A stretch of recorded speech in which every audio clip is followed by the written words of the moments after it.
निदहाति वेदः स नः पश्यदति दुर्गाणि विश्वानावेव सिन्धुम् दुरितात्यग्निः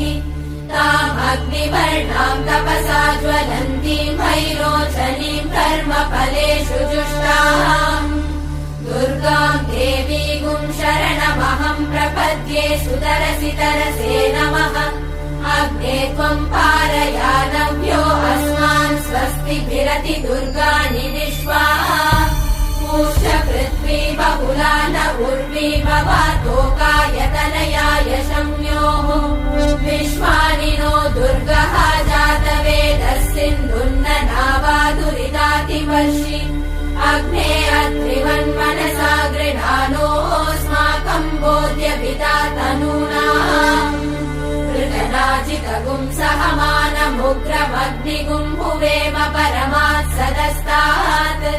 स नः पश्यदति दुर्गाणि विश्वाक्षामद्देवो अतिदुरितात्यग्निः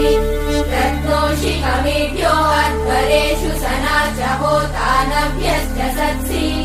स्वाञ्चाग्ने तनुवम् पिप्रय स्वास्मभ्यम् च सौभगमायजस्व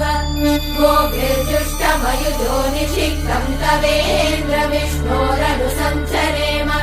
नाकस्य पृष्ठमभिसंवसानो वैष्णवीम् लोकहिममादयन्ताम् ॐ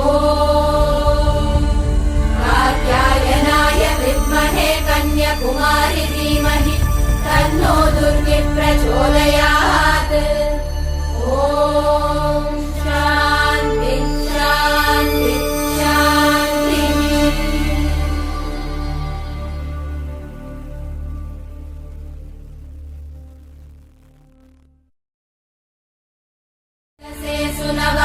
सोममराति यतो निदहाति वेदः स नः पश्यदति दुर्गाणि